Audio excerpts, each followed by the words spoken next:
Phone tapping కేసులో విచారణ శరవేగంగా కొనసాగుతోంది. రాధాకిషన్ రావు కస్టడీలో ఇచ్చిన స్టేట్మెంట్ సీల్డ్ కవర్లో కోర్టుకు అందించారు పోలీసులు. రాధాకిషన్ రావు ఇచ్చిన సమాచారంతో పలువురు రాజకీయ నాయకులకు నోటీసులు ఇచ్చే అవకాశం ఉన్నట్టుగా తెలుస్తోంది. దర్యాప్తు బృందం రేపు మరికొందరిని బంజారాహిల్స్ పోలీస్ స్టేషన్కు పిలిచి విచారించనుంది. ఇప్పటికే అరెస్ట్ అయిన 9 నిందితుల నుండి దర్యాప్తు బృందం కీలక సమాచారం రాబట్టినట్టు తెలుస్తోంది. రాధాకిషన్ రావు స్టేట్మెంట్లో ఓ పార్టీకి చెందిన 9 కీలక నేతల పేర్లున్నట్టు సమాచారం. ఇప్పటికే 9 అరెస్ట్ చేసి చంచల్గూడ జైలుకు రిమాండ్కు తరలించారు పోలీసులు.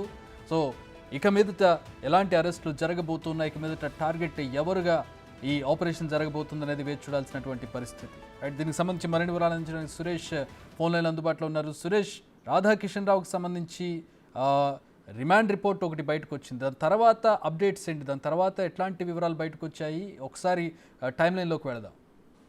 రాధాకిషన్ రావుని 7 రోజుల పాటు కస్టడీకి అనుమతించడంతో బంజారాహిల్స్ పోలీస్ స్టేషన్లో ఆయనని 7 రోజులు కూడా విచారించి చాలా కీలకమైన సమాచారాన్ని రాబట్టారు. ఆయన కన్ఫెషన్ స్టేట్మెంట్ అంతా కూడా కోర్టుకి సీల్డ్ కవర్లో పోలీసులు అందించడం జరిగింది.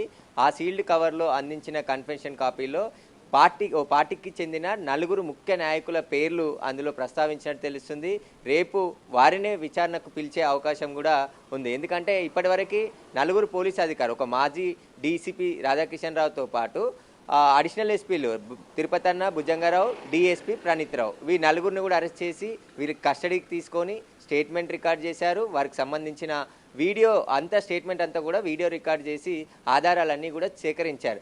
అయితే వీరు ఫోన్ ట్యాపింగ్కి సంబంధించిన ఎవిడెన్స్ని అంతా కూడా ధ్వంసం చేశారు. కాబట్టి ఆ ఎవిడెన్స్ని ఎలా కలెక్ట్ చేయాలనేది కూడా ఇప్పుడు దర్యాప్తు బృందం చూస్తుంది. ఎందుకంటే ఈ కేసులో ఎవిడెన్సే చాలా కీలకం కావాలి. ఎందుకంటే ఇప్పటివరకు ఫోన్ ట్యాపింగ్ జరిగింది, నెంబర్లు చాలామంది ఎక్విప్మెంట్ తీసుకొచ్చి టెక్నాలజీ వినియోగించి ఇదంతా ట్యాపింగ్ చేశారు. కానీ కోర్టులో ఇవన్నిటిని ప్రూవ్ చేయాలంటే ఖచ్చితంగా ఎక్కడ ట్యాపింగ్ చేశారు, ఆ ట్యాపింగ్ సంబంధించిన ఆధారాలన్నిటిని కూడా రీట్రీవ్ చేయాలి. ఇప్పటికే కొన్ని ల్యాప్టాప్, ఏదైతే ప్రణీత్ రావుకి సంబంధించిన ల్యాప్టాప్, పెన్ డ్రైవ్, అతని సెల్ ఫోన్ని కూడా ఫోరెన్సిక్ ల్యాబ్కి పంపించారు.